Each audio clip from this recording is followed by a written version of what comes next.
வாசிக்கலாம். லூக்கா எழுதின நற்செய்தி நூல் 10வது அதிகாரம் 42வது வசனம். தேவையானது ஒன்றே, மரியாள் தன்னை விட்டு எடுபடாத நல்ல பங்கை தெரிந்து கொண்டாள் என்றார். தேவையானது ஒன்றே. இன்னைக்கு ஜனங்கள் நிறைய தேடிட்டு இருக்கிறோம். நிறைய காரியங்களை மக்கள் தேடி கொண்டு இருக்காங்க. ஆனா இயேசுவானவர் சொல்லுகிறார், நமக்கு தேவை என்னன்னா ஒன்றே ஒன்று. அல்லேலூயா. பரமபிதா அவருடைய குமாரன் இயேசு கிறிஸ்து அடிக்கடி எங்க போவாருன்னா எருசலேமுக்கு வருவார். அப்படி அவர் எருசலேமுக்கு வரும்போது பெத்தானியா அப்படின்ற ஒரு கிராமத்துக்கு வருவார். அந்த கிராமத்துக்கும் பெத்தானியா கிராமத்துக்கும் எருசலேமுக்கும் இடையில எவ்வளவு தூரம்னா 2 மைல் தூரம் தான். அப்ப இயேசுவானவர் வரும்போது அந்த பெத்தானியாவுல அந்த வீட்டுல தங்கும் போது ஒரு நாள் மார்த்தாள் இயேசுவானவரை எங்க வீட்டுக்கு வாங்கன்னு சொல்லி கூப்பிட்டான். ஆண்டவர் போய் உட்காரும் போது நிறைய வேலைகளை பார்த்துக்கிட்டு ஆண்டவரை பார்த்து சொல்றாரு, நான் தனியா வேலை செய்யறேனே, உங்களுக்கு கவலை இல்லையா அப்படின்னு சொல்லி இயேசுவை பார்த்து மார்த்தாள் கேட்டாங்க. நான் தனியா வேலை செய்கிறேனே, நிறைய வேலைகளை இழுத்து போட்டு செய்யறாங்க உலகத்துல. ஆனா இயேசுவானவர் சொன்னார், தேவையானது ஒன்றே, மரியாள் தன்னை விட்டு எடுபடாத நல்ல பங்க தெரிந்து கொண்டார். ஆமா, நம்ம ஒரு தேவனுடைய பிள்ளையா இருப்போம்னு சொன்னா, ஆண்டவருக்கு பிரியமான பிள்ளையா இருப்போம்னு சொன்னா, நம்ம எந்த இடத்துல இருந்தாலும் நம்ம தேவனை தான் வாஞ்சிப்போம். ஆமென். ஒருவேளை நீங்க விவசாயம் கூட செய்யலாம், அல்லது நீங்க வியாபாரம் செய்யலாம், அல்லது நல்ல ஒரு உத்தியோகம் பார்க்கலாம், அல்லது ஒரு பெரிய காரியங்களை செய்யலாம். எந்த இடத்துல இருந்தாலும் தேவனுடைய பிள்ளை எப்போதும் ஆண்டவரையே வாஞ்சித்து கொண்டிருக்கும். அதுதான் தேவையானது ஒன்று. அல்லேலூயா. அதத்தான் பரமபிதா நமக்கு ஆண்டவர் சொல்றாரு, தேவையானது ஒன்றே என்று சொல்லுகிறார். ஒரு பக்தனுடைய வாழ்க்கையில மேலான வாஞ்சை ஒன்றாதான் இருந்துச்சு. அது என்ன அப்படின்னு சொன்னா, சங்கீதக்காரர் எழுதின புஸ்தகம் 27வது அதிகாரம் 4வது வசனத்தை வாசிப்போம். கர்த்தரிடத்தில் ஒன்றை நான் கேட்டேன், அதையே நாடுவேன். நான் கர்த்தருடைய மகிமையை பார்க்கும்படியாகவும் அவருடைய ஆலயத்தில் ஆராய்ச்சி செய்யும்படியாகவும் நான் என் ஜீவனுள்ள நாளெல்லாம் கர்த்தருடைய ஆலயத்தில் தங்கி இருப்பதையே நாடுவேன். அல்லேலூயா. இந்த ஒரு பக்தனுடைய மேலான வாஞ்சை ஒன்னே ஒண்ணுதான். என்னன்னு சொன்னா, அவர் சொல்றாரு, என் ஜீவனுள்ள நாளெல்லாம் நான் கர்த்தருடைய ஆலயத்தில் தங்கி இருப்பதையே நாடுவேன். அவருக்கு ஆசை என்னன்னு சொன்னா, ஒரு பக்தனுடைய ஆசை ஆண்டவருடைய மகிமையை பார்க்க வேண்டும். ஒரே ஒரு ஆசைதான் அந்த பக்தனுக்கு. என்னன்னு சொன்னா, உங்க மகிமைய நான் பார்க்கணும். எங்க பார்க்கணும்? என் ஜீவன் உள்ள நாளெல்லாம், நான் உயிரோட இந்த உலகத்துல வாழ்ற வரைக்கும் நான் தேவனுடைய ஆலயத்துல இருக்கிறதத்தான் நான் நாடுவேன்னு சொல்றார். இவர் யார் அப்படின்னு சொன்னா, இவர் ஒரு அரசர். தாவீது ஒரு அரசன். தாவீது அரண்மனையில வாழக்கூடியவர். ஆனா அரண்மனையில வாழ்கிறவர் எதை வாஞ்சிக்கிறாருன்னா, தேவாலயத்தை வாஞ்சிக்கிறார். நான் தேவனுடைய ஆலயத்துல அங்க தங்கி இருக்கிறதத்தான் நான் பிரியப்படுகிறேன். பொதுவா தேவனுடைய ஆலயத்துல யாரு இருப்பாங்கன்னா, ஆசாரியர்கள் இருப்பாங்க, லேவியர்கள் இருப்பாங்க, அரசர்கள் இருப்பாங்களா? ஆனா ஒரு அரசன் தன் அரண்மனை வாழ்வை கூட விரும்புறதில்லை. ஆனா தேவனுடைய ஆலயத்தை வாஞ்சிக்கிறத பாக்குறோம். அல்லேலூயா. நீங்க பாத்தீங்கன்னா 122வது சங்கீதம் 1வது வசனத்துல, கர்த்தருடைய ஆலயத்துக்கு போவோம் வாருங்கள் என்று சொன்ன போது நான் மகிழ்ச்சியா இருந்தேன். தேவனுடைய ஆலயத்துக்கு போவோம் அப்படின்னும் போது அவங்களுக்கு என்ன வருதான்? மகிழ்ச்சியா இருக்கிறாங்களா? அல்லேலூயா. அப்ப ஏன் அந்த மகிழ்ச்சி வருது அப்படின்னு சொன்னா, அங்க இருக்கிற ஒரு சுவை, அவர் அங்க இருக்கிற ஒரு ஆசீர்வாதத்தை அந்த பக்தன் ருசி பார்த்து இருக்கிறார். நீங்க 92வது சங்கீதம் 13வது வசனத்தை நீங்க வாசிங்க. 92:13. கர்த்தருடைய ஆலயத்திலே நாட்டப்பட்டவர்கள் எங்கள் தேவனுடைய பிரகாரங்களில் செழித்திருப்பார்கள். கர்த்தருடைய ஆலயத்திலே நாட்டப்பட்டவர்கள் எங்கள் தேவனுடைய பிரகாரங்களில் செழித்திருப்பார்கள். செழிப்பு எங்க இருக்கு தெரியுமா? தேவனுடைய ஆலயத்துல நாட்டப்பட்டிருந்தா செழிப்பு. நீங்க ஒரு செடி எடுக்கிறீங்க, அந்த செடிய நல்ல வளமான மண்ணு, நல்ல சத்தான மண்ணு இல்லையா? சில பேரு ரோஜா செடி வைக்கணும்னா செம்மண்ணை எடுத்து கொண்டு வந்து வைப்பாங்க. அப்ப அந்த மண்ணுல இருக்கிற வளம்தான் அந்த செடிய அப்படியே ஓங்கி வளர செய்யும். பூ பூக்க வைக்கும், காய் காய்க்க செய்யும், பழங்களை பழுக்க வைக்கும். அது போல தேவனுடைய ஆலயத்துல ஒரு புள்ள நாட்டப்பட்டா அது எப்படி இருக்குமா? செழிப்பா இருக்குமா. அதனாலதான் இந்த அரசர் தாவீது அரசர் அரண்மனை வாழ்வை காட்டிலும் தேவனுடைய ஆலயத்துல இருக்கிறதத்தான் நான் உயிரோடு இருக்கிற வரைக்கும் நான் விருப்பம் கொள்வேன் அப்படின்னு சொல்றார். ஏன்னா தேவனுடைய ஆலயத்துல இருக்கும்போது அங்க என்ன இருக்குன்னா சுகித்திருப்பார்கள். நீங்க 122:6 வாசிக்கலாம். எருசலேமின் சமாதானத்துக்காக வேண்டிக் கொள்ளுங்கள், உன்னை நேசிக்கிறவர்கள் சுகித்திருப்பார்களாக. எருசலேமின் சமாதானத்துக்காக வேண்டிக் கொள்ளுங்கள், உம்மை நேசிக்கிறவர்கள் சுகித்திருப்பார்கள். தேவனுடைய ஆலயத்துக்காக, தேவனுடைய சபைக்காக, தேவனுடைய சபையில வர்ற மக்களுக்காக நம்ம என்ன பண்ணணும்னா ஜெபிக்க வேண்டும். தேவனுடைய ஆலயத்துக்காக ஜெபிக்க வேண்டும், எருசலேமுக்காக ஜெபிக்க வேண்டும். இன்னைக்கு இஸ்ரேல் நாட்டுல இருக்கிற அந்த எருசலேம் தேவாலயம் அங்க இருக்கிற மக்களுக்காக நம்ம ஜெபிக்க வேணும். அப்படி நம்ம ஜெபிக்கும் போது நாம எப்படி இருப்போமா? சுகித்து இருப்போம். அல்லேலூயா. குறையில்லாம நம்முடைய வாழ்க்கை இருக்கும். நம்ம எதையோ போய் தேடுறோம். இங்க போனா இப்படி வந்துருமா, இங்க போனா இப்படி வந்துருமா, இந்த தொழில போய் செஞ்சுட்டு வந்தா இப்படி இருமா. ஆனா ஆண்டவர் சொல்றாரு, நீ போய் தேட வேண்டாம், நன்மையும் கிருபையும் உன்னை தொடரும். அல்லேலூயா. நன்மையும் கிருபையும் உன்னை தொடரும், நீங்கள் அமர்ந்திருந்து நானே தேவன் என்பதை அறிந்து கொள்ளுங்கள்.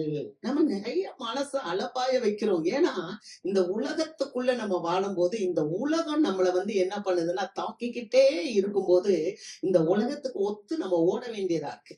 அதனாலதான் பவுல் சொல்லும் போது இந்த உலகத்துக்கு ஒத்த வேஷம் தரிக்காத. அல்லேலூயா.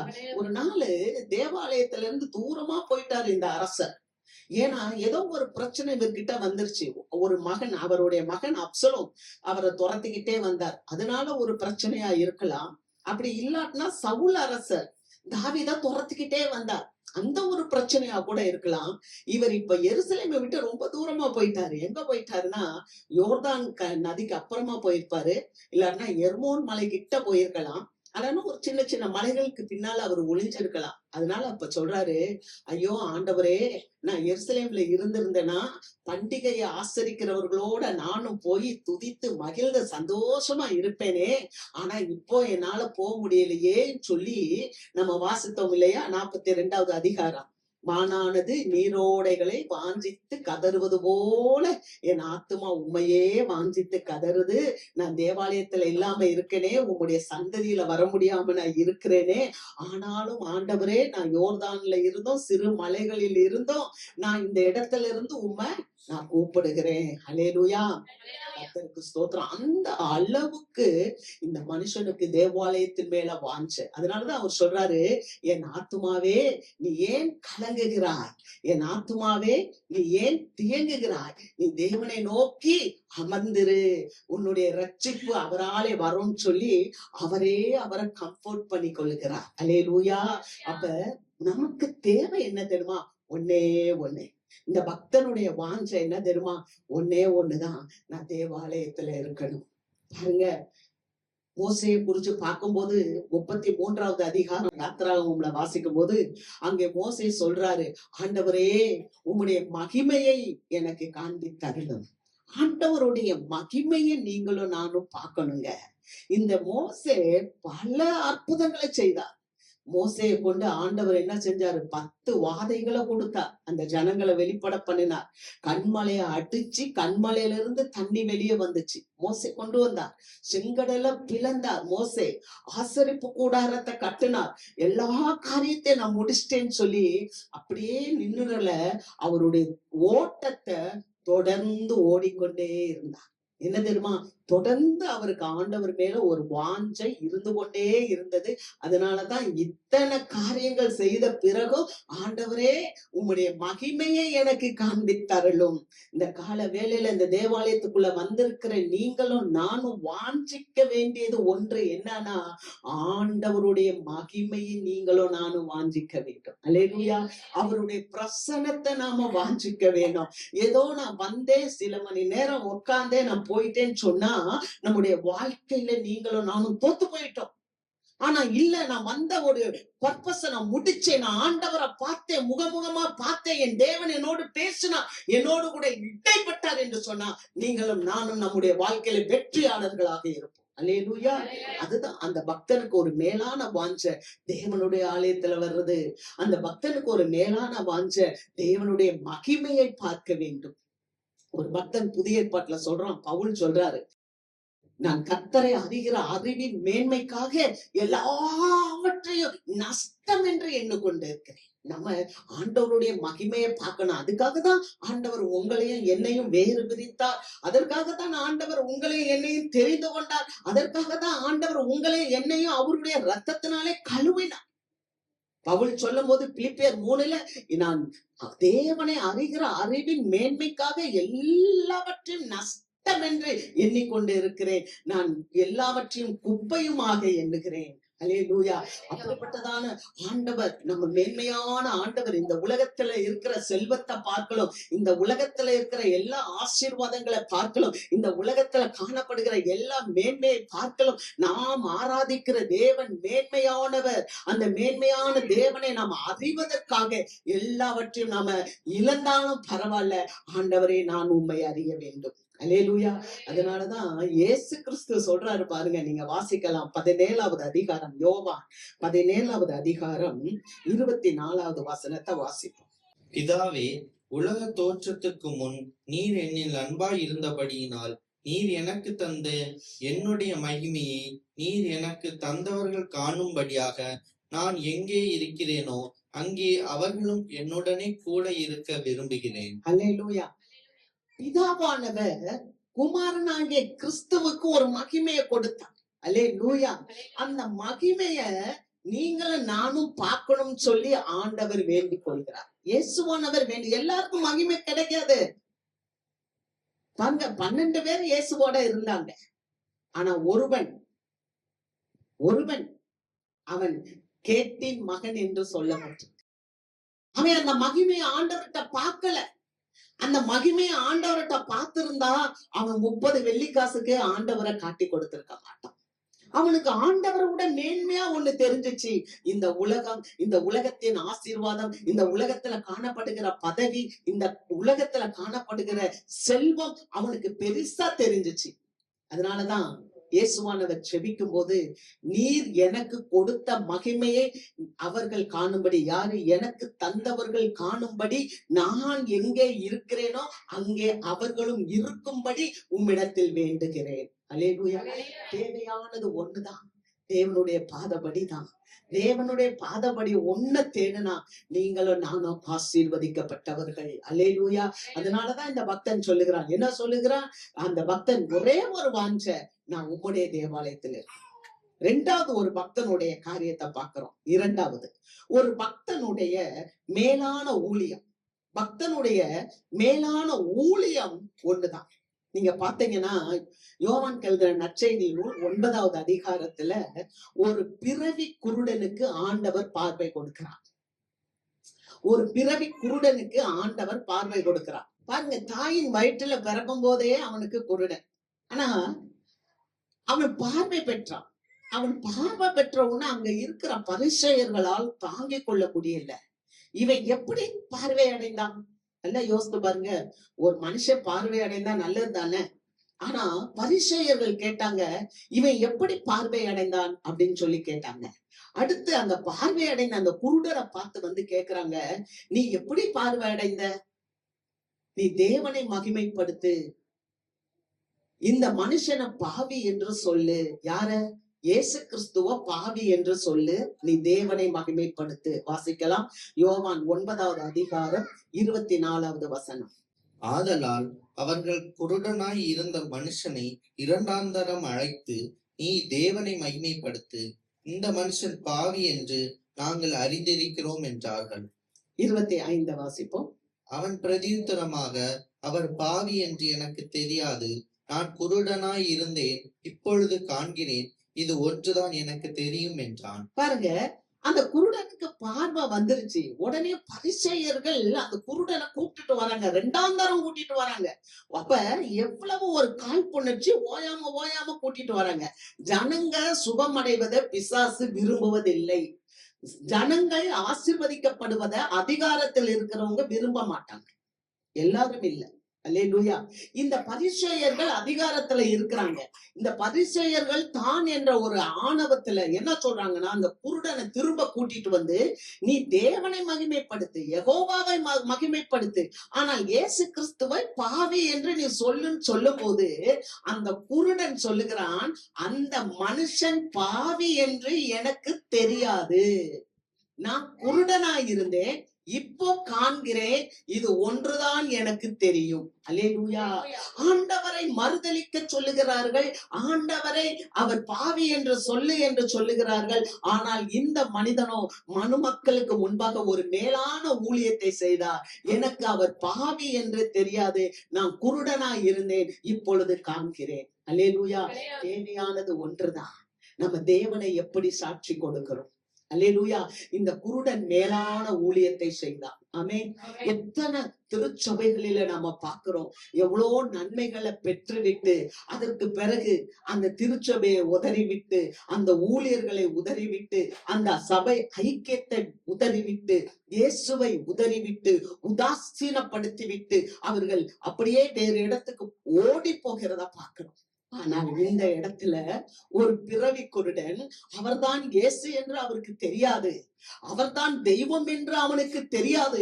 ஆனால் ஒன்று மட்டும் அவன் உறுதியாய் செய்கிறான், ஒரு மேலான ஊழியத்தை ஒரு மிகப்பெரிய அதிகார வர்க்கத்துக்கு முன்பாக செய்கிறான். என்ன சொல்கிறான் தெரியுமா?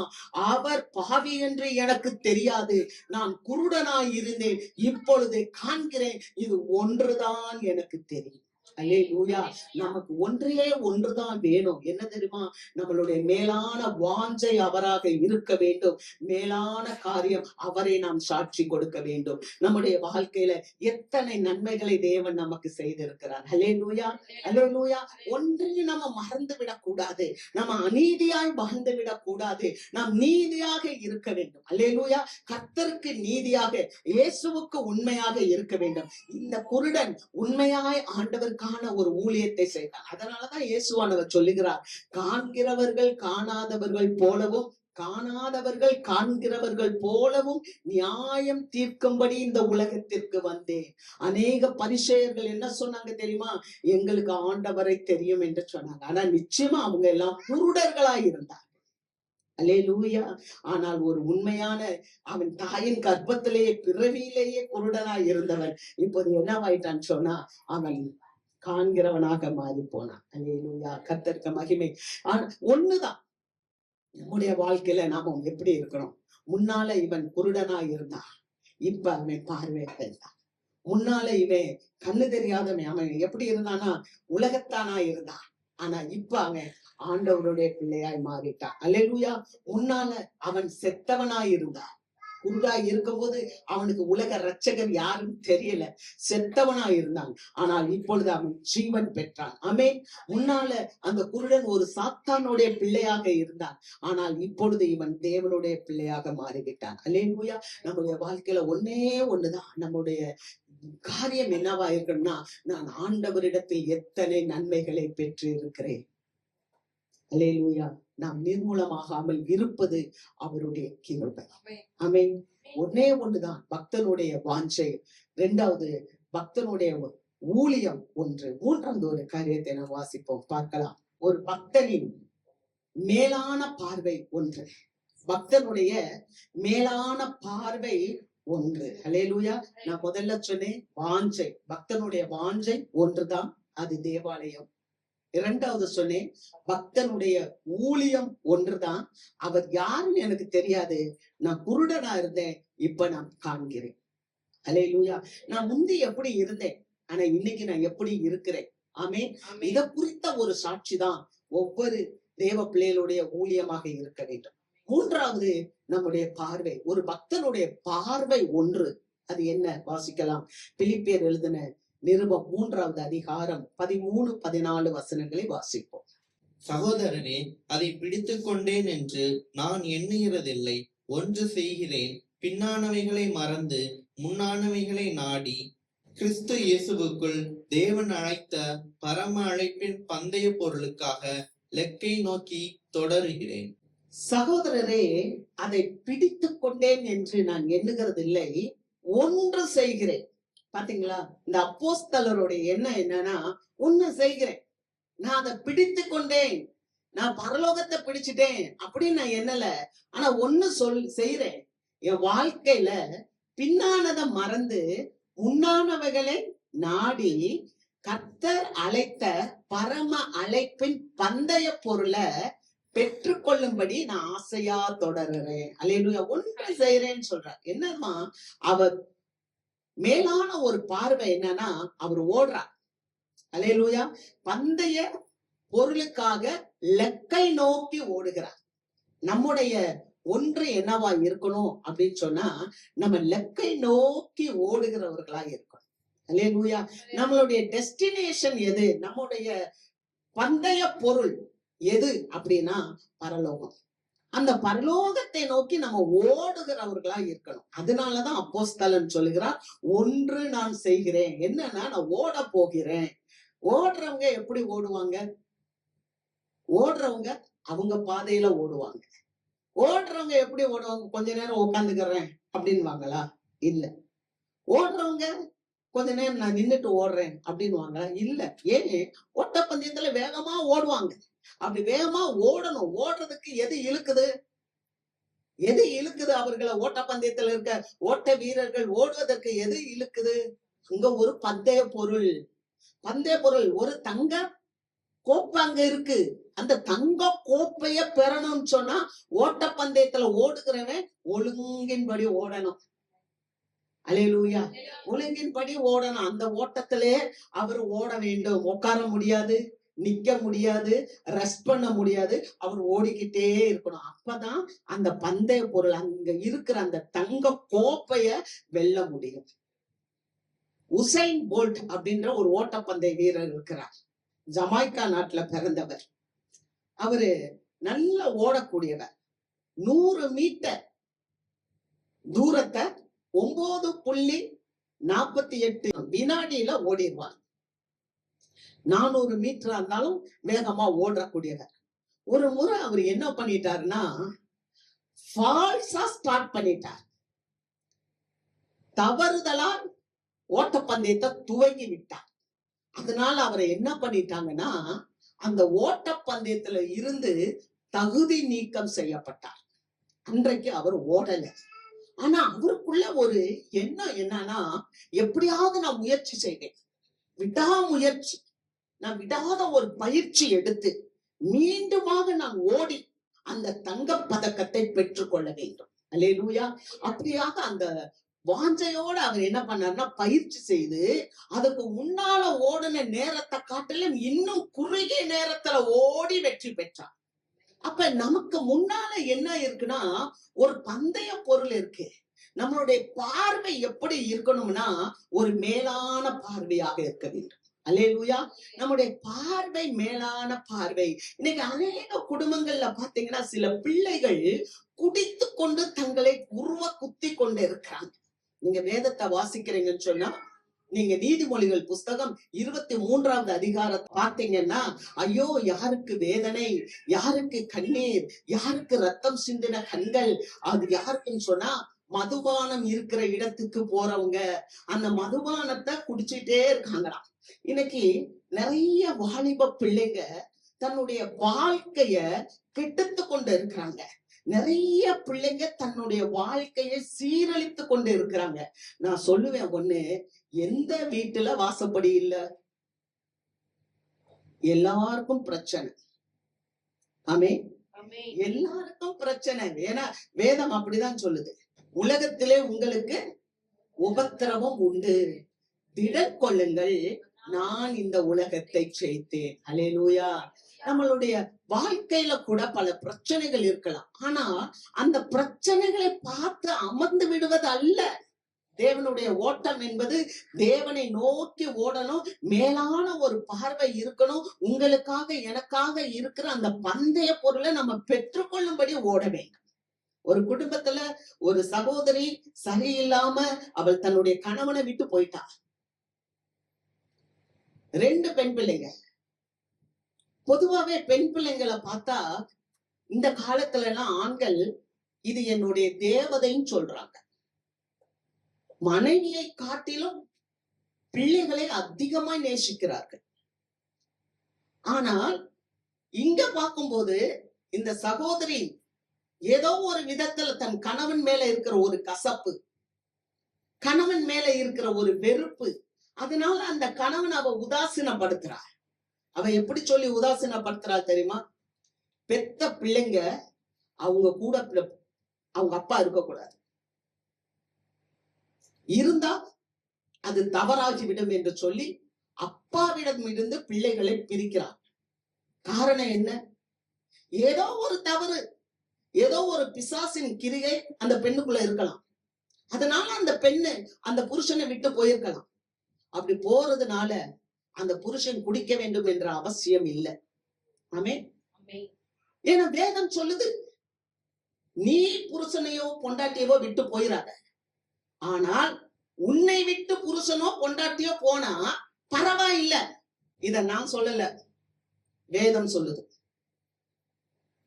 இது எங்க சொல்லப்பட்டிருக்குன்னு உங்களுக்கு தேவைன்னா என்கிட்ட வந்து கேளுங்க, நான் வசனத்தை எடுத்து காண்பிக்கிறேன். நீ உன்னுடைய கவனன்ட், உன்னுடைய உடன்படிக்கையில உண்மையாக இருக்க வேண்டும். அல்லேலூயா.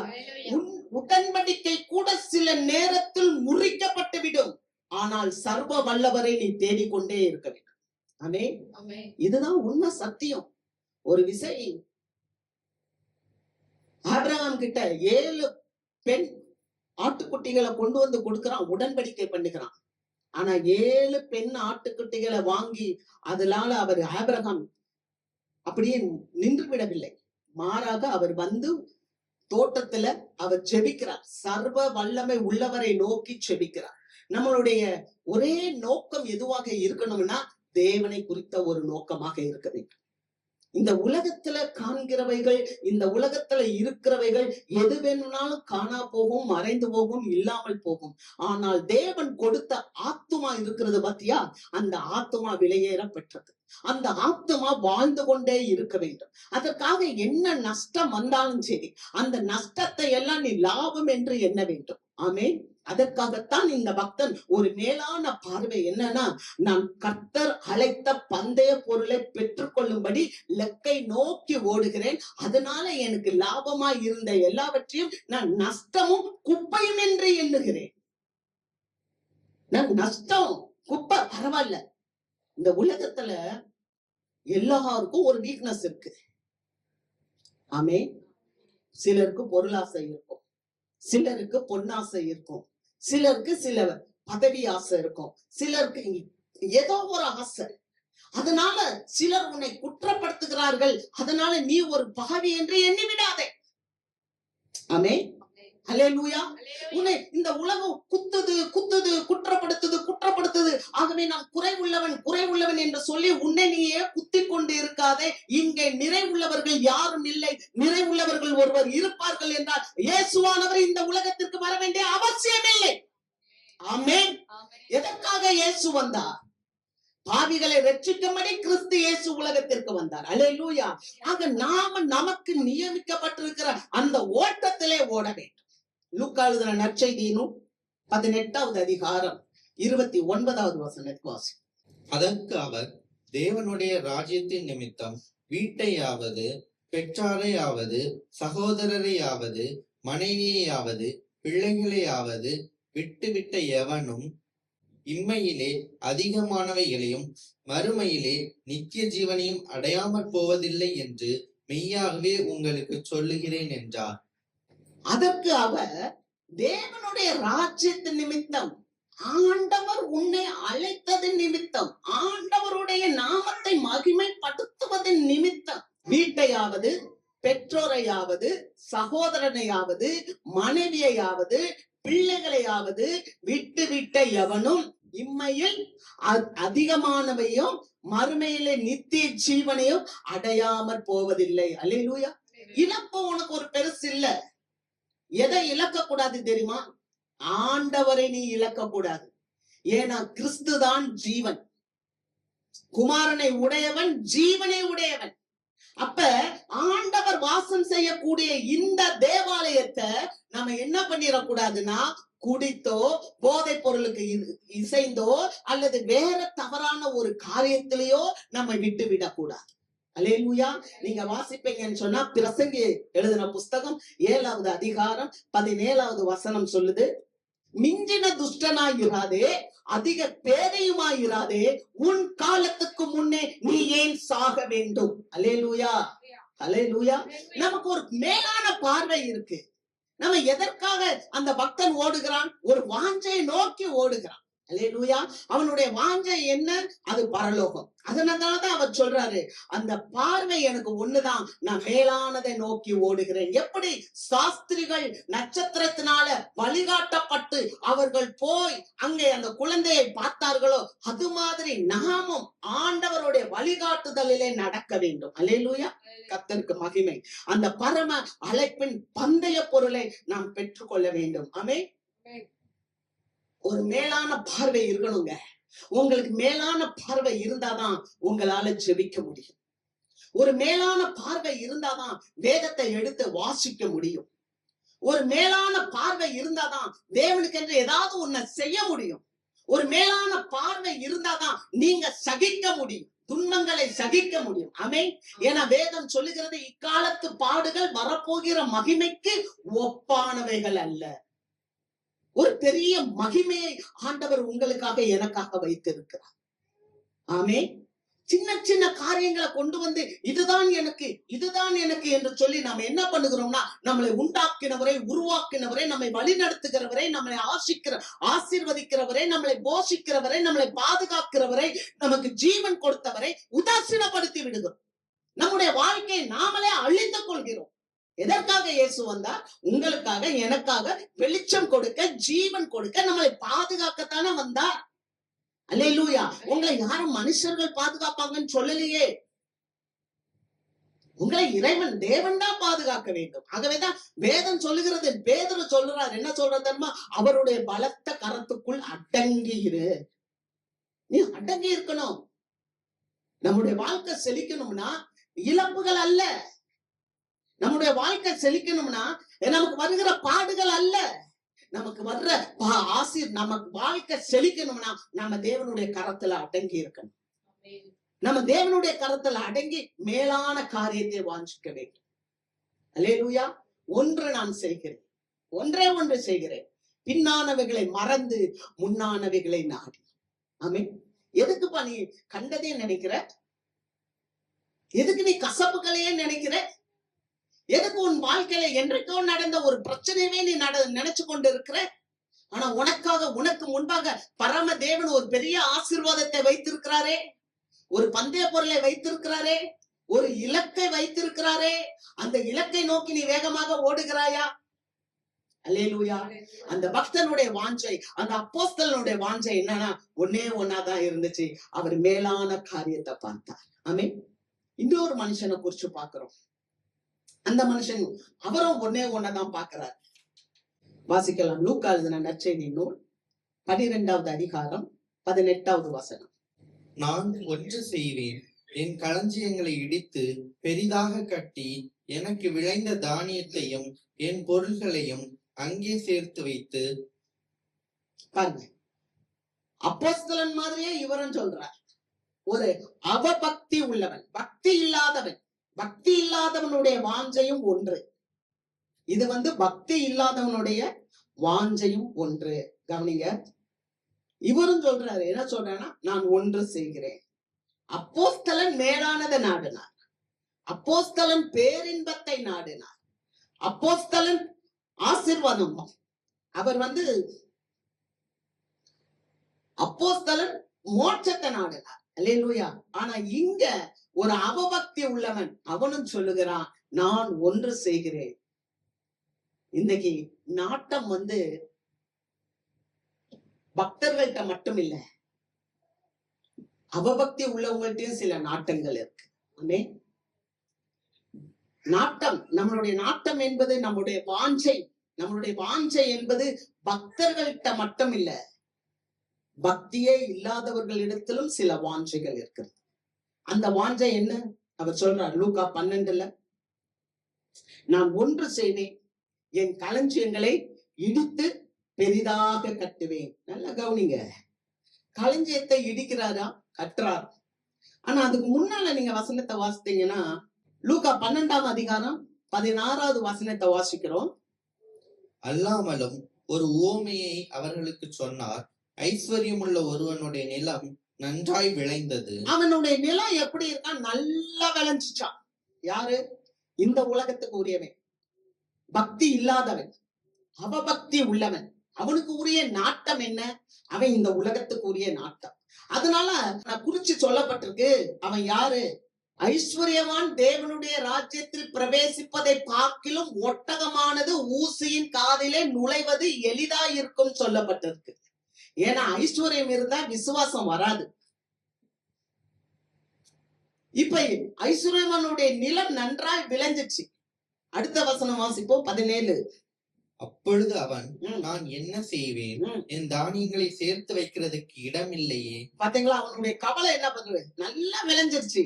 அப்பொழுது அவன், ஐயோ நான் என்ன செய்வேன், ஏன் தெரியுமா? நல்ல விளைச்சல், நல்ல நீங்க நினைக்க கூடாது, நான் தேவனை தேடுறேன், தேவனோட இருக்கிறேன், ஆனா என்னுடைய களஞ்சியம், என்னுடைய வயல் விளைய மாட்டேன்னுது. ஆனா ஆண்டவரே தேடாத ஒருத்தன், அவன் துன்மார்க்கமா இருக்கிறான், அவனுடைய வயல் விளையுதே. ஆமா, அப்படிதான் வேதம் சொல்லுது. நீ துன்மார்க்கனா பார்க்க கூடாது. அவன் வயல் நல்லா விளைஞ்சிச்சு.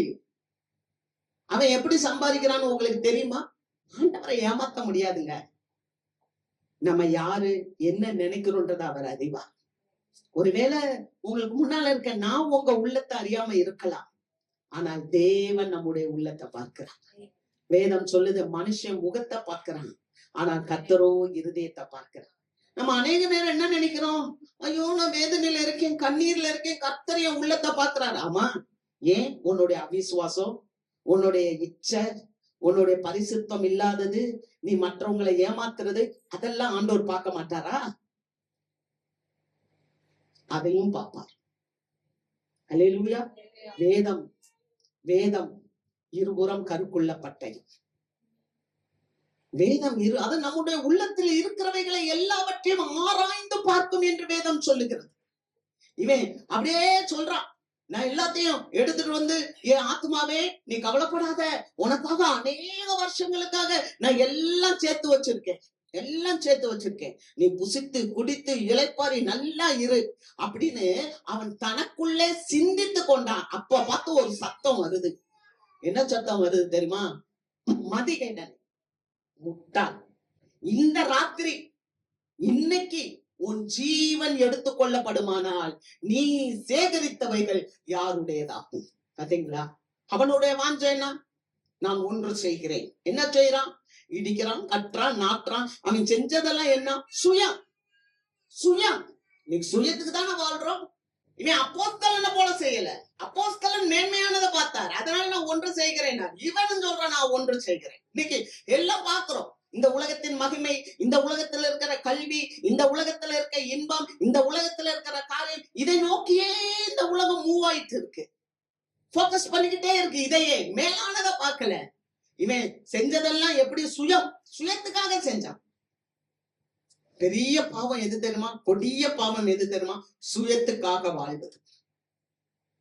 வேதம் தெளிவா சொல்லுது, சுயத்துக்கு மறிக்க வேண்டும். வேதம் சொல்லுது, எனக்கு தெரியாது. இன்னைக்கு நான் இந்த காரியத்தை போதிக்கிறேன், நமக்கு இத கேட்கிற நீங்களும், இத போதிக்கிற நானும் பாக்கியம். அல்லேலூயா. ஏன்னா சிட்சித்து போதனை செய்யும் சொல்லுது.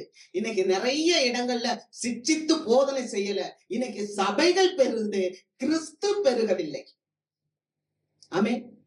சபைகள் பெருகுகிறது. காரணம் எதற்காக சபைகள் பெருகுகிறது? வாசிக்கலாம். 2 தீமோத்தேயு புஸ்தகம் 4வது அதிகாரம் 2வது வசனத்தை வாசி. சமயம் வாய்த்தாலும் வாய்க்காவிட்டாலும் ஜாக்கிரதையாய் திருவசனத்தை பிரசங்கம் பண்ணு. எல்லா நீடிய சாந்தத்தோடும் உபதேசத்தோடும் கண்டனம் பண்ணி கடிந்து கொண்டு புத்தி சொல்லு. சமயம் வாய்த்தாலும் வாய்க்காட்டாலும் ஜாக்கிரதையா திருவசனத்தை கொண்டு பிரசங்கம் பண்ணு. அப்படிதானே சொல்லியிருக்கு. எல்லா நீடிய சாந்தத்தோடும் உபதேசத்தோடும் கண்டனம் பண்ணி கடிந்து கொள்ளு. ஆனா இதெல்லாம் சொன்னா அடுத்த காரியம் வாசிப்போம். அடுத்து, ஏனென்றால் அவர்கள் ஆரோக்கியமான உபதேசத்தை பொறுக்க மனதில்லாமல் செவி தினவுள்ளவர்களாகி தங்கள் சுய இச்சைகளுக்கேற்ற போதகர்களை தங்களுக்கு திரளாக சேர்த்து இந்த மாதிரி கண்டித்து கடிந்து சாந்தத்தோட புத்தி சொன்னா சில மக்களுக்கு இதை கேட்க பொறுக்கிறதுக்கு மனசு இருக்காதான். செவி திணர்வு. என்ன செவி திணர்வு? உன் துக்கம் மாறும், உன் கண்ணீர் மாறும், உன் வேதனை மாறும். இத நான் இங்க சொல்லிடுவேன். ஆனா நீ மாறாம இருந்தா அது வராது. ஆமே. அப்ப இவங்க என்ன பண்றாங்க? எங்களுக்கு இந்த ஆலயம் வேண்டாம், எங்களுக்கு ஏற்ற வார்த்தையை பேசுறதுக்கு உரிய ஆலயத்துக்கு போட்டோம். ஆனா ஆண்டவர் சொல்றா, நீயோ ஆரோக்கியமான உபதேசத்தை சொல்லு. அவங்க அநேகர் என்ன பண்றாங்க? இச்சைகளுக்கேற்ற போதகர்கள், இச்சைக்கேற்ற போதகர்களை சேர்த்துக் கொள்கிறாங்க. யாரு? அநேகர். அநேகர் எங்க இருப்பாங்க? இச்சைக்கேற்ற வார்த்தையை சொல்ற இடத்துல அநேகர் இருப்பாங்க. அதனாலதான் இயேசுவானவரே கேட்டார், ஐயா நீங்களும் போய்விட மனதா இருக்கிறீங்களா? அல்லேலூயா. நீங்களும் போய்விட மனதா இருக்கிறீங்களா? இயேசுவானவர் கேட்டார். அப்பதான் சொன்னாங்க, யாரிடத்தில் போவோம்? நித்திய ஜீவ வார்த்தைகள் உம்மிடத்தில் அல்லவா உண்டு. ஆமென். நித்தியத்துக்காக நம்ம யோசிக்கணும், நித்தியத்துக்காக வாழணும். இம்மைக்குரிய காரியத்துக்காகவே நம்ம வாழ்ந்து கொண்டு இருந்தா நித்தியத்தை நம்ம விட்டுட்டோம்னா நம்ம என்ன செய்ய முடியும்? ஆமென். வேதம் சொல்லுறது நித்திய ஜீவனை தருவேன் என்பதே அவர் நமக்கு செய்த வாக்குத்தத்தம். அதனாலதான் நம்ம மேலானதை தேடணும். ஆனா இங்க இவன் என்ன பண்றான்? நான் ஒண்ணு செய்யறேன் அப்படின்னு சொல்லி அப்போஸ்தலர் மாதிரி செய்யல. அவன் இந்த உலகத்துக்கு உரியவைகளை சிந்திச்சான். இந்த உலகத்துக்காகவே யோசிக்கிறாங்க, இந்த உலகத்துக்காகவே பாடுபடுறாங்க, இந்த உலகத்துக்காகவே ஏதாவது கிடைக்குமா? ஆனா நித்தியத்துக்காக நம்ம உண்மையா இருக்கணும். வாசிக்கலாம். லூக்கா எழுதின நற்செய்தி நூல் 12வது அதிகாரம் 21வது வசனம்.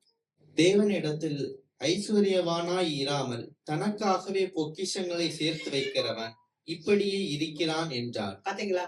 அவர் சொல்றாரு, மதிகேடனே, இந்த ராத்திரியில உன் ஜீவன் எடுத்துக்கொண்டால், இந்த ராத்திரியிலே உன் ஜீவன் எடுத்துக்கொள்ளப்பட்டால் நீ சேகரித்தவைகள் யாருடையதாகும். இப்படிதான் எனக்கு நிறைய பேர் இருக்கிறாங்க. இப்படிதான் எனக்கு அநேகர் மாண்டு போறாங்க. இந்த வார்த்தையை கேட்கும் போது அவனுக்கு எப்படி இருந்திருக்கும்? யோசித்து பாருங்க. இந்த வார்த்தையை அவருக்கு கேட்கும் போது எப்படி இருந்திருக்கும்? அதனாலதான் ஆண்டவர் சொல்றார், தேவனிடத்தில் ஐஸ்வர்யமானா இரு. நீ தேவனிடத்துல ஐஸ்வர்யவனா இராமல் தனக்காகவே பொக்கிஷங்களை சேர்த்து வைக்கிறவன் இப்படித்தான் இருப்பான். ஆண்டவர் சொல்றான். ஆண்டவரை நம்புவோம். ஆண்டவர் ஐஸ்வர்ய சம்பன்ன. ஆண்டவரை நம்புற பிள்ளைங்களை ஆண்டவர் ஒரு நாளும் வெட்கப்படுத்த மாட்டான். ஆண்டவரை நம்புற பிள்ளைங்களை ஆண்டவர் ஒரு நாளும் அவர் தூஷித்து நம்ம அப்படியே வீழ்ந்து போகணும்னு நினைக்க மாட்டார். ஆமே. ஆண்டவர் ஒரு ஆசீர்வாதத்தை உங்களுக்கு எனக்கும் வச்சிருக்கிறார். அவங்க ஒருவேளை இந்த உலகத்தார் ஆசீர்வாதம் ஐஸ்வர்யன்னு தேவனை மறந்து அவங்க சேர்த்தாலும் அவங்க கிட்ட தேவன் இருக்க மாட்டான். ஆனா நீங்களும் நானும் பாடுகளுக்கு ஊட நம்முடைய வேலைகளை செஞ்சு நம்ம சிறுக சில காரியங்களை சேர்த்து ஆண்டவர் நாமத்தை மகிமைப்படுத்தி கொண்டே இருப்போமானால் ஆண்டவராகிய தேவன் நம்மோடு கூட எப்போதும் இருப்பார். கர்த்தரால் வருகின்ற ஆசீர்வாதம் ஐஸ்வர்யத்தை தரும். அதனோடு அவர் வேதனையை கூட்ட மாட்டார். அல்லேலூயா. சங்கீதம் 16:5 சொல்லுது, கர்த்தர் என் சுதந்திரமும் என் பாத்திரத்தின் பங்குமானவர், தேவரீர் என் சுதந்திரத்தை காப்பாற்றுகிறீர். சங்கீதத்தை சொல்றான், ஆண்டவரே நீர் என் சுதந்திரம். ஆண்டவர் தான் நமக்கு சுதந்திரம். அல்லேலூயா. இந்த உலகத்தின் காரியங்கள் அல்ல. தேவ பிள்ளைகளுடைய வாஞ்சை என்னவா இருக்கணும்னா ஒன்னே ஒண்ணுதான். தேவையானது ஒன்று. கர்த்தர் என் சுதந்திரம், என் பாத்திரத்தின் பங்குமானவர், என் சுதந்திரத்தை தேவரீர் காப்பாற்றுகிறேன். நமக்குரிய அனைத்து காரியங்களையும் தேவன் காப்பாற்றுவார். ஆமென். தேவையானது ஒன்றுதான். உன்னுடைய வியாபாரமா, உன்னுடைய தொழிலா, உன்னுடைய வயல்ல நல்ல விளைச்சல் வரணுமா, உன்னுடைய காரியங்கள் சித்திக்கணுமா, குறைவுபடாது. ஆமென். குறைவுபடாது. ஏன்னா வேதம் சொல்லுது, சிங்கக்குட்டிகள் தாழ்ச்சி அடைந்து பட்டினி இருக்கும். ஆனா கர்த்தரை தேடுற பிள்ளைங்களுக்கு ஒரு நன்மையும் குறைவுபடாது. அல்லேலூயா, அல்லேலூயா. தேவையானது ஒன்று. தேட வேண்டியதை தேடும் போது, வாஞ்சிக்க வேண்டியதை வாஞ்சிக்கும் போது, செய்ய வேண்டியதை செய்யும் போது, மேலான ஊழியத்தை நம்ம செய்யும் போது, அவருடைய ஸ்தலத்தை, அவருடைய மகிமை பொருந்திய அந்த ஸ்தலத்தை நாம் வாஞ்சிக்கும் போது, மேலான பரலோகத்தை நாம் நாடும் போது, தேவன் உங்களையும் என்னையும் வெட்கப்படுத்த மாட்டார். அல்லேலூயா. கர்த்தருக்கு மகிமை. நாம் அப்படியே எழுந்திருப்போம்.